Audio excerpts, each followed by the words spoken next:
friends. Thank you all for joining me. Today, I decided that I'm going to rank all 7 Linkin Park albums because I think that'd be fun for a ramble. Before we get into that, it would probably be prudent to go over my history with Linkin Park. Unlike a lot of other people, I did not grow up with them. In fact, I barely knew they existed. Um, I was reminded when their frontman tragically passed, I believe, in late 2017.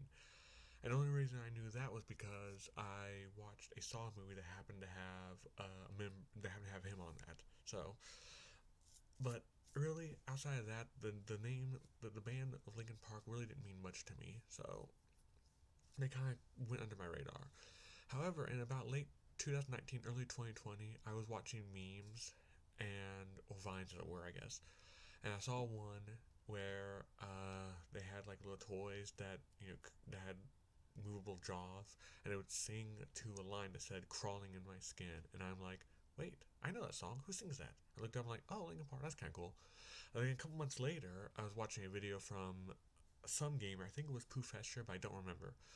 Um, that referenced, like he referenced a song and said, in the end, it doesn't even matter. And I'm like, well, that sounds like lyrics to a song I know. I looked it up and I was Linkin Park again.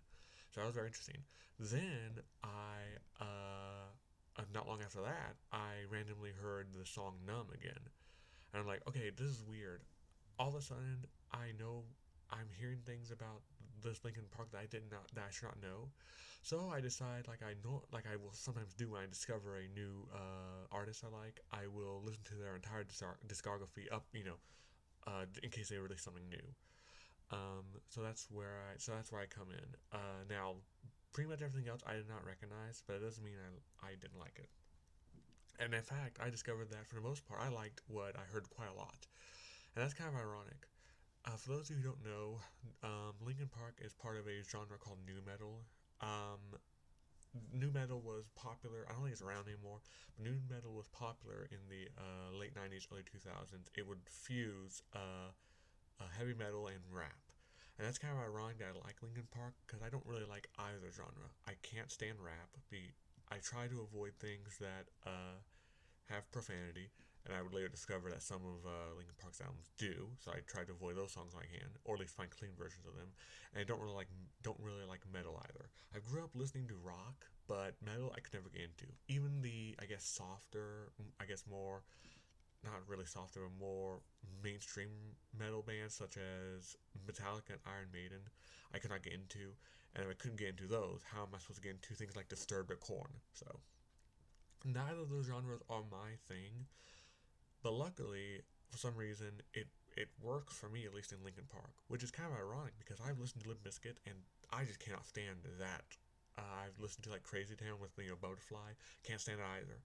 But for some reason, what Linkin Park does works. And I think for the most part, it's because they don't really lean heavily into either side. They're not really a hard rock band, and not really like their rapping is not the rapping you would expect. Like I've heard things like, Lil Wayne or Eminem or Kanye West, and it's like the rapping that Linkin Park does not sound anything like that.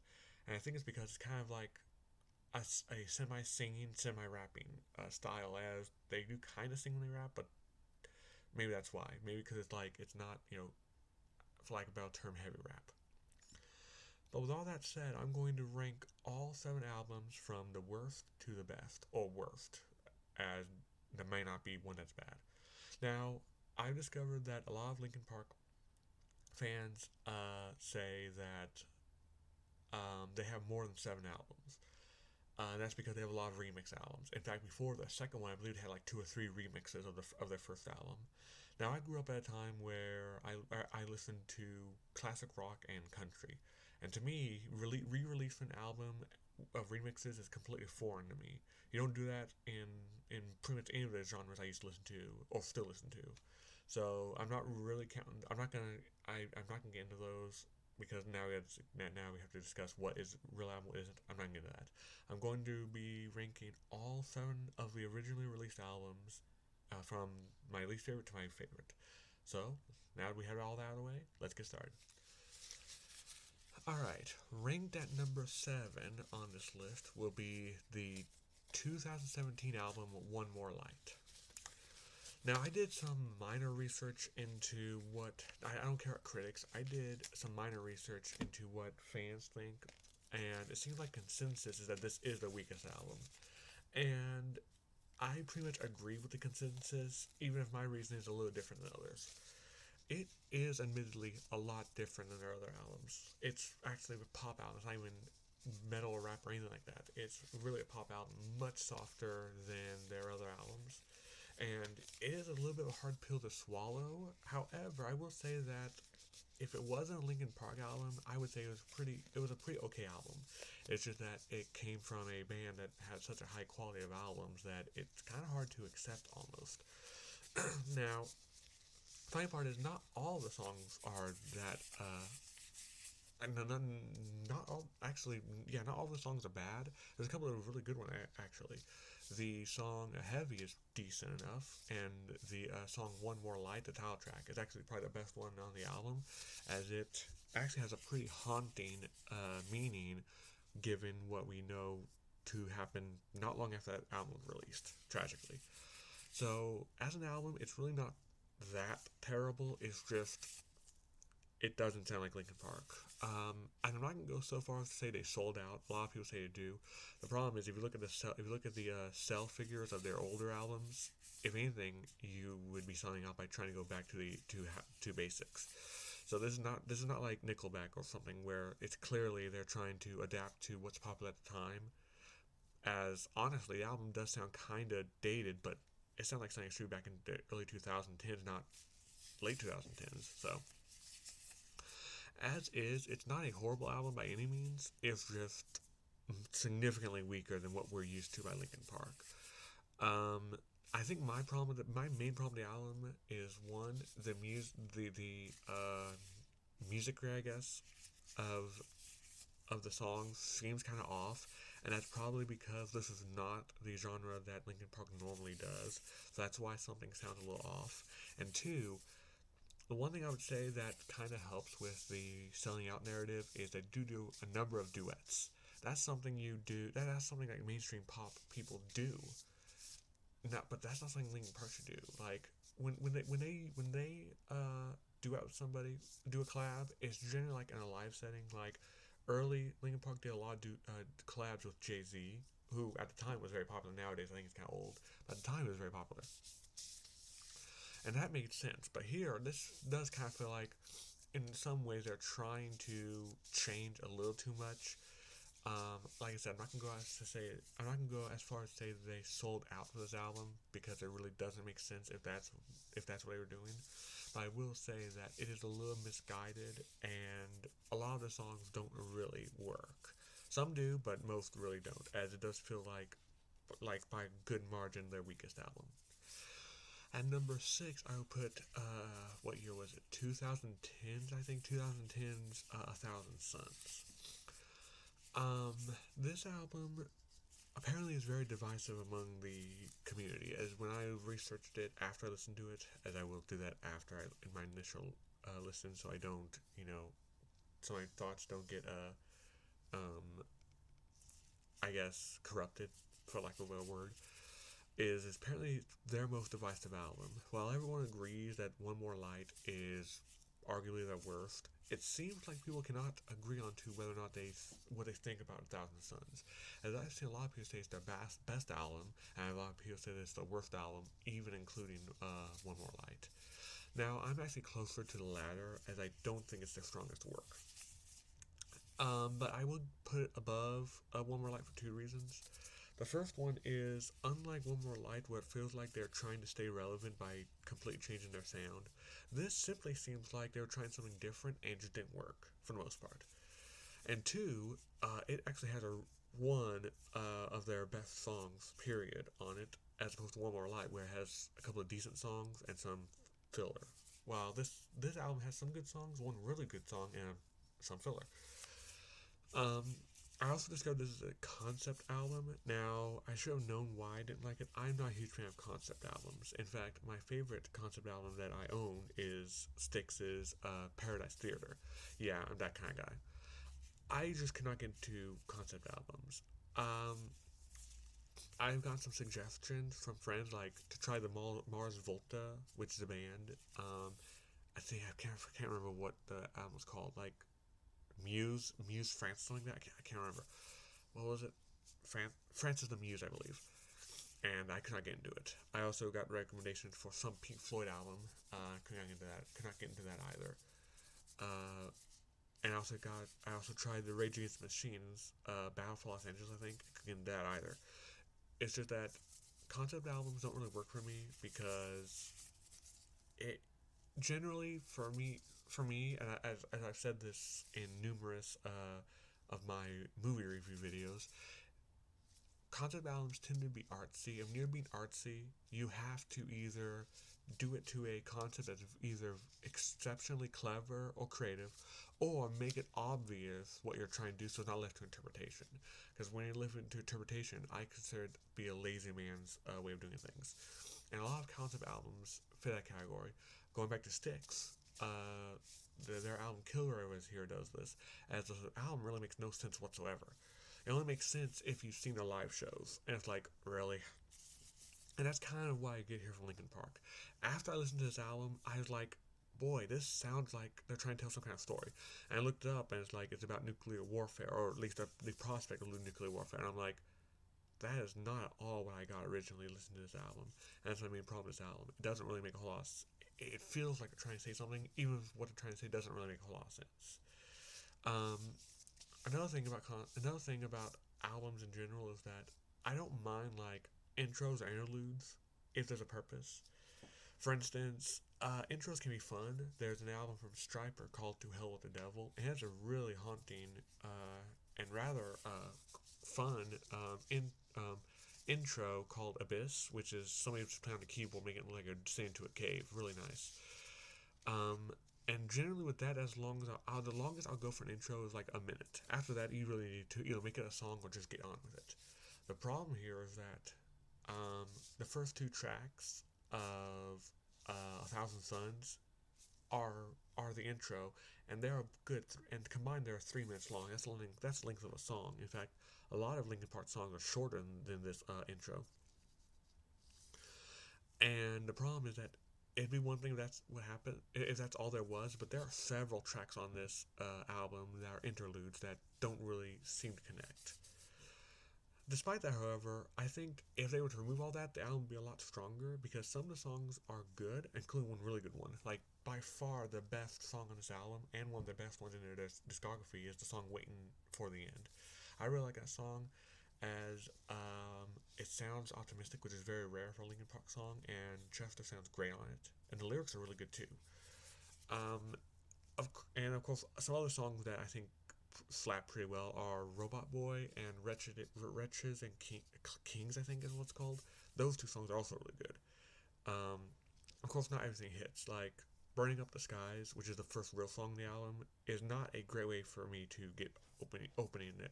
It is not a great opening as that's the first song you hear, and like so I went through 3 minutes of filler to get to this, which is average at best, and then we have the song "The Catalyst," which is one of the last songs on the album, and I was actually kind of shocked to discover this is a single, as I don't. Not only is it not really, it doesn't sound very radio friendly. It's also not that fun to listen to, especially considering that it had a lot of chanting in it. Basically, optimistic chanting like what we get with "We Are Young" or um, "When We Stand Together." The problem is that one, Linkin Park doesn't really do that all that well, and two, they did this a lot better and Waiting for the End, as that has some chanting too. So I found that song to be a little hard to swallow. But ultimately, I understand what they were going for. It just didn't work for me. That could be because I don't like concept albums, but as is, this album needed a lot of work done, and it just did not work out for me. The song "Waiting for the End" is awesome. The rest is fine at best. Alright, my friends, if you have made it this far, I just want to ask you to please like, share, and subscribe, and comment down below if you want to see my top 10 Linkin Park songs. Thank you very much. At number 5, I placed the 2014 Hunting Party at this position. From what I understand, it sounds like that this album was on the idea that they were going to try to go back into form, like, back to their roots. Did they succeed? Yes. I don't know if anybody else notices, but when I hear like new metal, I don't really consider Linkin Park metal. If I were to place them in a genre, I would say they're arena rock with rap, alternative rock, maybe grunge, but not metal. Like, if you listen to other new metal bands such as Limp Bizkit has a much heavier and harsher sound than Linkin Park does. I guess I would say Linkin Park has kind of a melodic Marilyn Manson type of sound, as they're not really metal rock. So this album feels like that they were trying to go back into a form they never had to begin with, as this is clearly, I would say, their heaviest sounding album, and it sounds just as different to their style as say A Thousand Suns does. This doesn't really feel like they're going back to their roots at all. This sounds like they're trying something new, and that's fine. Like, honestly, I think overall this works a lot better than their other new stuff, such as One More Light or A Thousand Suns. So what they are doing here sounds a lot better, but not necessarily up to their standards. Now, some songs work very well. The best song on the album is "Guilty All the Same," which I think has a really great sound, opening guitar riff. That sound, I think, somebody else does it, not their main guitarist.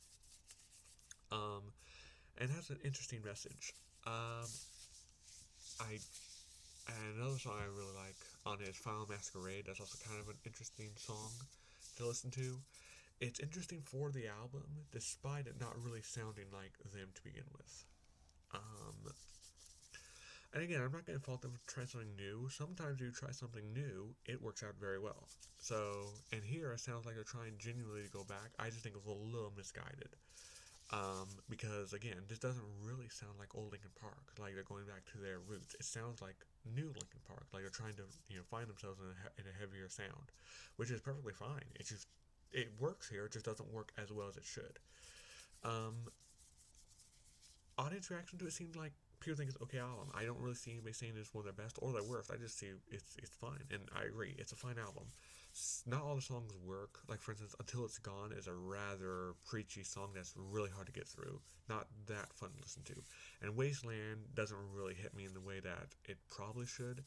And of course, the opening, "Keys to Kingdom," is a rather lackluster opening in my opinion. A lot of the Linkin Park albums um, open very well. In fact, what I learned is that Linkin Park is a really strong album band. A lot of seem like musical artists don't really do the album very well. A lot of current pop artists do this. I've heard a lot of people say Ariana Grande is kind of like this, where the her singles are clearly significantly more refined than her album songs. Kind of same thing with Nickelback, where there's a significant quality difference between the ones that are supposed to be singles and ones that aren't. And even older bands such as the Carpenters, I actually wanted to do a top 10, rank all the Carpenter albums. The problem is a lot of the Carpenter albums aren't that great, as the singles are clearly the master class of their discography. But Linkin Park's not like that. Um, a lot of the albums work, as some of my favorite songs are not even the singles. The problem is that a lot of this album and the albums before it have that quality where it's like, yeah, the ones that are meant to be radio played are significantly better. As I think Guilty All the Same and Final Masquerade were both singles. So again, that's fine. I think it's a good album. It's not bad by any means. It's just by what I was listening to before, it's not as strong as it could be. So again, if you disagree, that's wonderful. Just keep your comments clean, and I will regard them as is. So thanks for considering commenting, as even negative comments help you out with them. All right, as we talk about these next albums, I want to mention that there does seem to be like a tier quality to the Linkin Park albums. Tier 3 album, I guess, would be ones that are clearly worse than the other albums, and that would be One More Light. Then we have tier 2 albums, which would be A Thousand Suns and Honey Party, which are albums that are decent, just not compared, just not that do not live up to Linkin Park standards. And then you have tier 1, which is the four I haven't mentioned yet, which are clearly either masterpieces or as close as you can get. So I just want to let you know that even though the fourth one, even the fourth one is number 4, I know obvious, a number is obvious. It is significantly better than what I've mentioned before, at least in my opinion, as all of them are all the next four are relatively close in quality. So that said, let me get into number 4, and I would put at number 4 2007's Minutes to Midnight. Minutes to Midnight is kind of an interesting album because it has some of the best work with some of the work that just flabbergasted me, and that's why it's not any higher, because if they could either add a song that I think should have been on this album or trim down some of the other songs that just don't work for me, I think it would have been really, I think it could have been one of their best, if not their best. But yeah, some of my favorite songs of Linkin Park are on this album, and some just head scratching choices.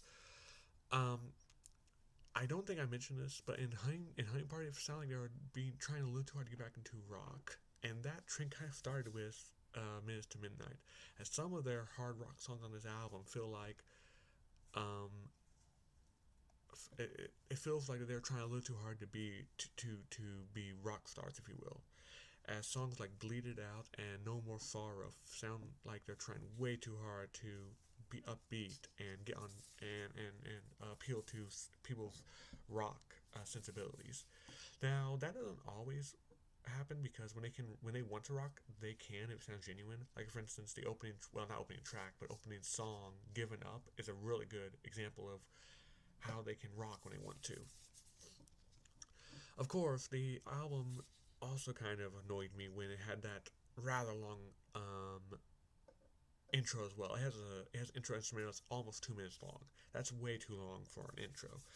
And if it doesn't sound like, oh, it's not a horrible instrumental. It's just that it would be better if it was towards the end of the album, not towards the beginning. Um, but let's stop crapping on the album. Let's discuss the stuff I really like. One of my favorite songs on a Linkin Park of Linkin Park's is definitely the song "What I've Done." Apparently, that was one of their biggest singles, and I can see why. It's a great song. It has a lot of message. It has a great message that even I um, fall into. Sorry, sometimes I'm rambling. Sometimes my mind kind of gets quiet for like 2 seconds, and then I don't know what I'm saying. But even like it applies to me so well what I've done. Uh, Another song is awesome is "Shadow of the Day." It's a little slow for Linkin Park style, but I think it works great. They should have done more, I guess, power ballads, because songs like "Shadow of the Day" or I guess "Leave Out All the Rest" turned out great. As that as "Shadow of the Day" is actually one of my favorite songs, and "Leave Out All the Rest," well, I can't necessarily say it's one of my all-time favorite Linkin Park songs. I can say that I'm glad I heard it, and it's great. Um, Also, the ending track, "Little Things You Give Away" or "Gave Away" or something like that, is also really good. It's also a great closer and a pretty good ballad as well. Overall, the album really works. It's just that there are a handful of songs that don't really hit me as well. Like I said, "Bleed It Out" and "No More Sorrows" don't really get me going.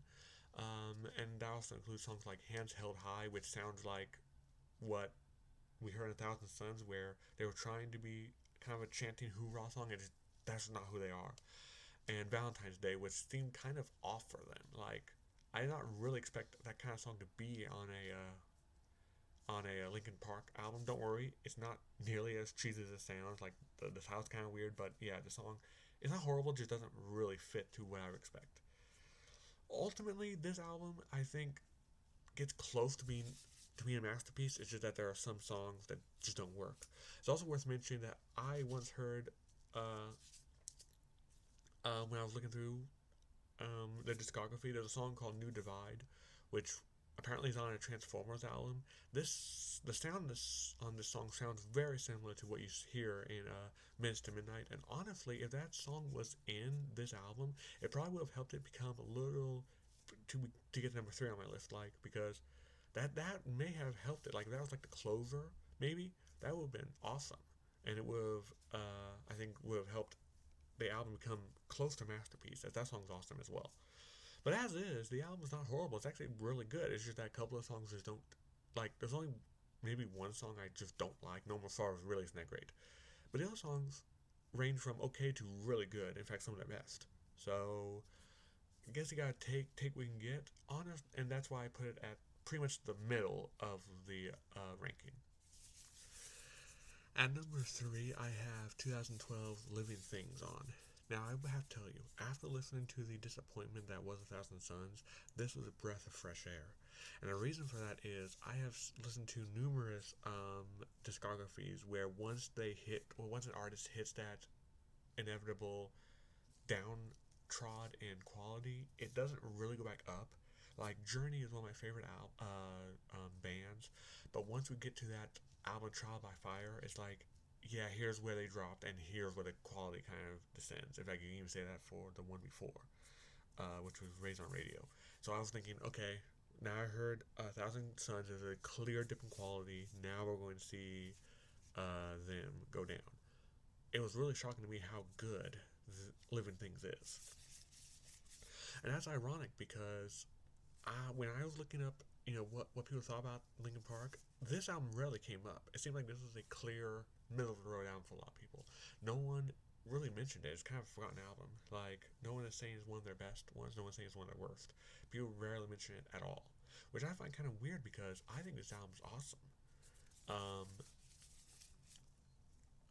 uh, First off, it has um, one of my favorite songs of their discography, In My Remains. And this is why I say they are a clear album band. Because In My Remains, surprisingly, was not a single, even though I think it really should have been. And it's one of their best. Of course, the ones that are singles are also really good. Burn It Down is a great song. I was actually, when I heard the title, I was actually a little afraid it was going to be like Bleed It Out, was going to be a really obvious ploy to get them back into rock, but it wasn't. It's actually really good. Lost in the Echo is a really good opener for the album, and Castle of Glass is also one of my favorites. One of my favorite Linkin Park songs. It just sounds awesome. Um, so yeah, like their strength, like the first like 6 tracks of this album are incredibly strong. First 6, first 7, I don't remember. Are incredibly strong, like some of their best work. Now, the reason I don't really have it any higher is because even though it's really good, there's a clear quality difference between the first half and the second half of the album. Once you get to, I think, Roads Untraveled or something like that, then you get into a little bit of a dip into the quality of the album. Although I think that's less than half the songs, you still notice it. Including the last track, Powerless, which is not a bad song by any means, it's just not up to par with their closers.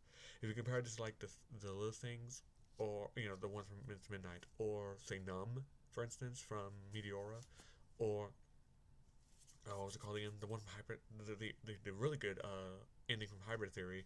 This is a little weak, and I guess my problem is that there's not a huge problem. Is that the album does kind of have a dip in quality, not a huge dip, but a noticeable dip. And the second problem I have is that while it does sound like it's a lot closer to their original sound, it does kind of that. It does kind of have that 2010s, early late 2000s pop electronic sound. As the keyboard here, synthesizer, is a lot more prevalent in this album uh, it than they are used to, as it is their most. It sounds like their most electronically heavy album up to this point.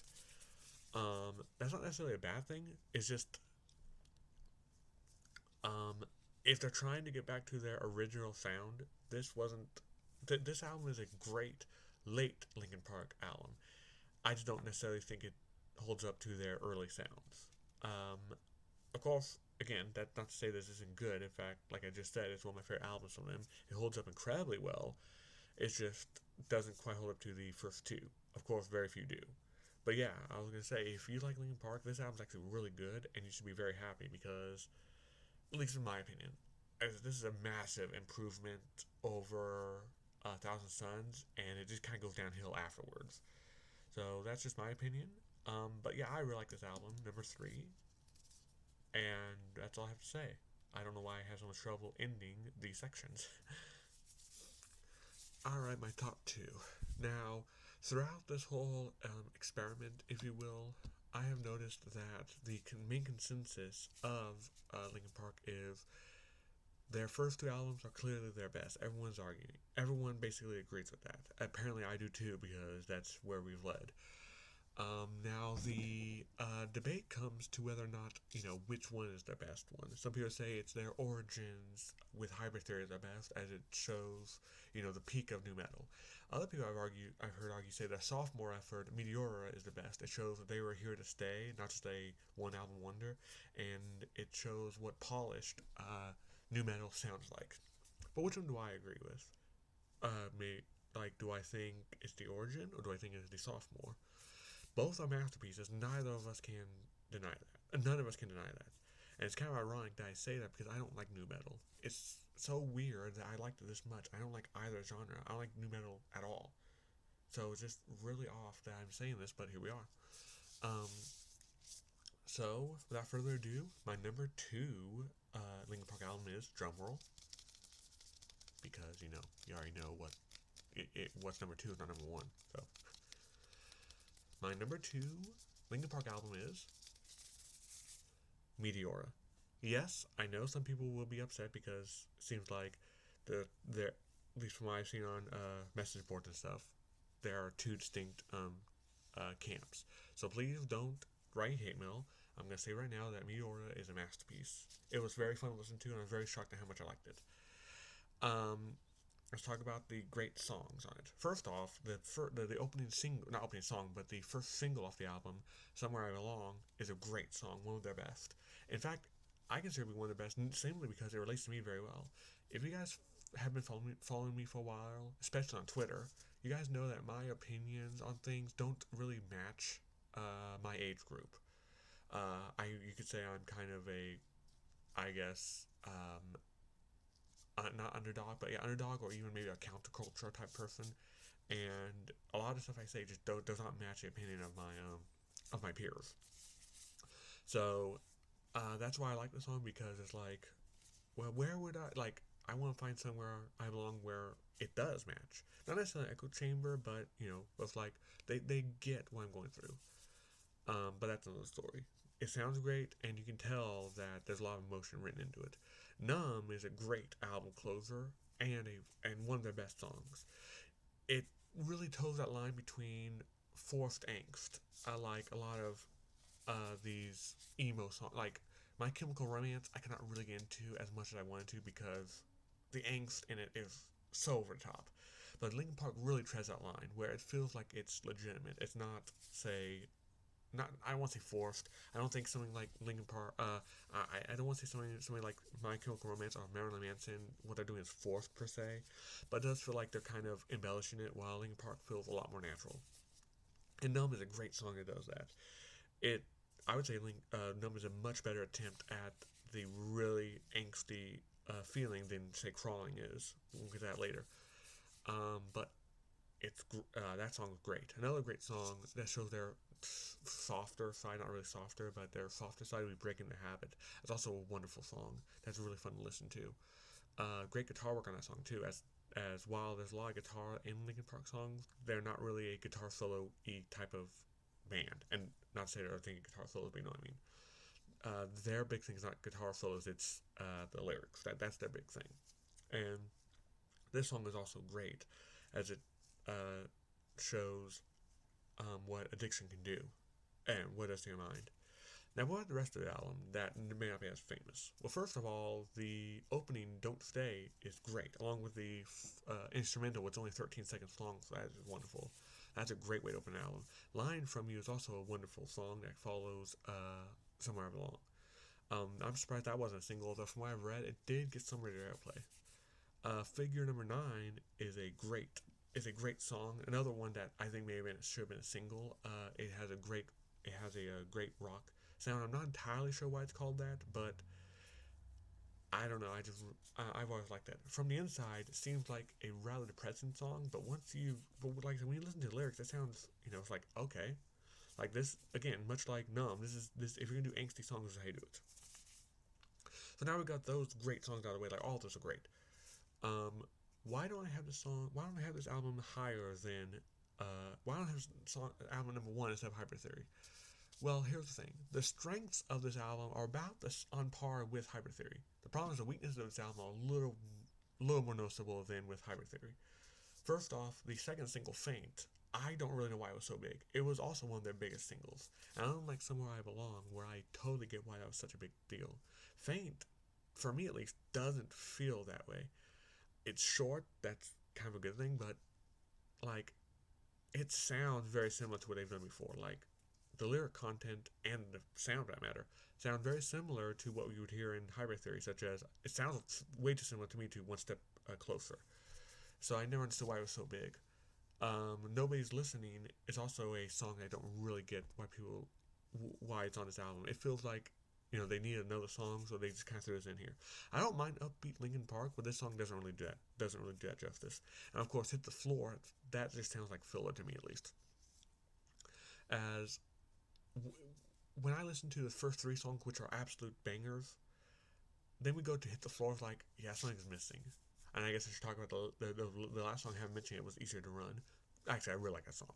So, yeah, really, none of the songs are bad, honestly. Like, the weakest one is clearly Hit the Floor, but even that's not a really bad song. All the songs work. It's just that some of them don't work as well as they should. As Hit the Floor, and Nobody's Listening sound like filler, and I would guess that Faint is too if it didn't get released as a single. That doesn't sound like a single to me. But at the time, I'm guessing that Linkin Park could have done anything and it would have sold well. But as is, this is an awesome album. I'm very glad to listen to it. But of course, there has to be a number one album, and here it comes.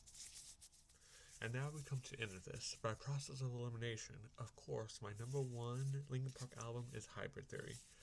Now, it does kind of suck to say that their best work happens to be your first work, because you always want to improve yourself. But the problem is that they hit the formula so well here that it was going to be hard to top it at all. They made some valiant attempts, but you're not really going to top this.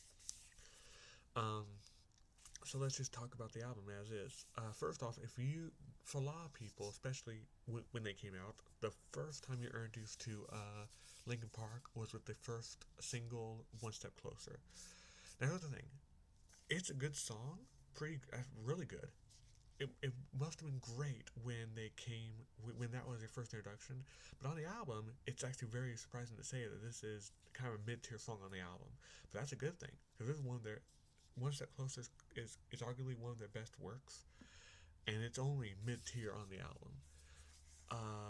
When it comes to the other singles, for instance, Paper Cut is a great, is not arguably anything. It is a great song and their best album opener.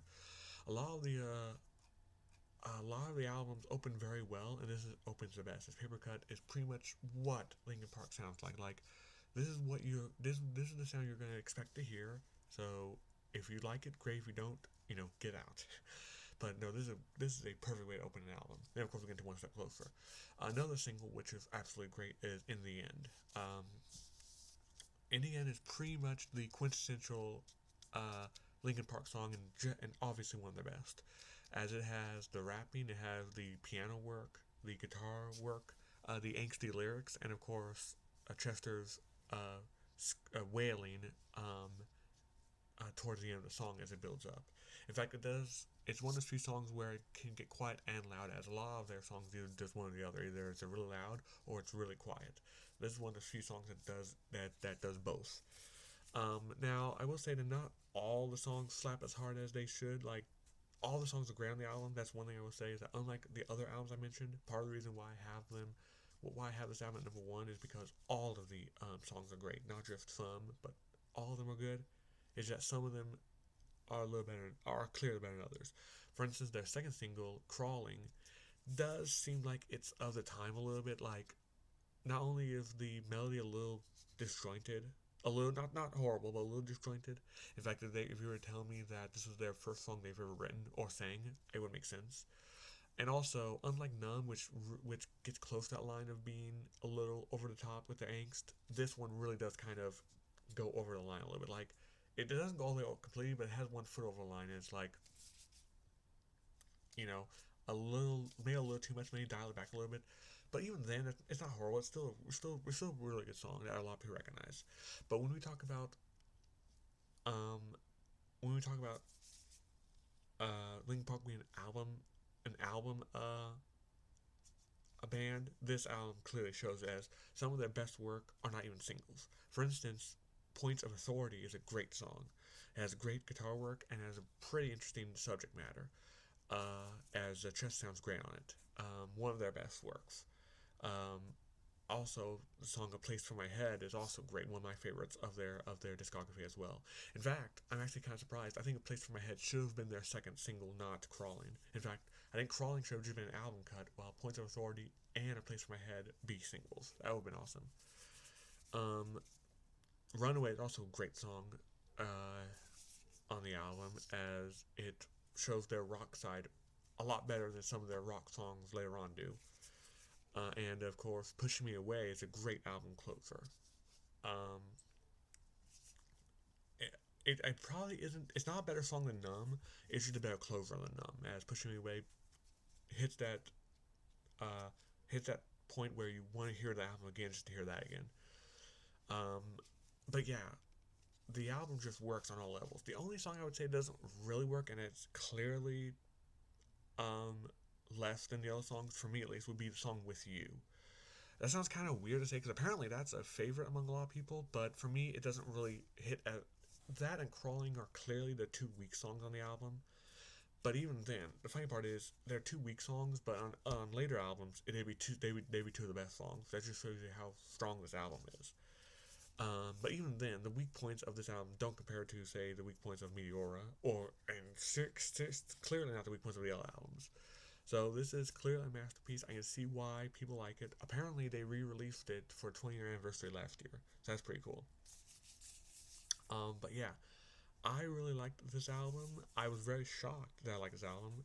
If honestly, it's very good. It was this good because if it was just mediocre or even bad, I would not have gone through their other discography. So yeah, I was like, if you haven't already, if you like rap or rock music, I seriously suggest you check out at least Hybrid Theory. And if you like that, you will probably like a few of their other albums as well. But yeah, as is, I put Hybrid Theory as Linkin Park's best work. And that's all I have to say for this video. So I want to implore you all to please do all four: like, share, subscribe, and comment. Why? I learned recently that YouTube may be decompressing videos of smaller channels. And that's a bad thing considering that the algorithm for YouTube already favors those of higher quality cameras. So the ones who can't afford it or don't want to buy cameras because we don't know if our channel will grow, that can create a problem. Not based on how good a channel is, but based on how, you know, if this channel can afford a good camera. So the best way to do it to beat them at their own game is to, if you like this video, like, please do all four. Don't just do one. If you like this video, please show your support. Like the video, share the video on Twitter, Facebook, whatever. Comment on the video. I will often reply just to get an algorithm going. And subscribe. Subscriptions are a huge thing for small channels like mine. Don't have to do any of that. You're not obligated, but I really suggest and ask that you do if you like this channel. But until next time, I just want to thank you all very much for watching. Have a wonderful day, and God bless.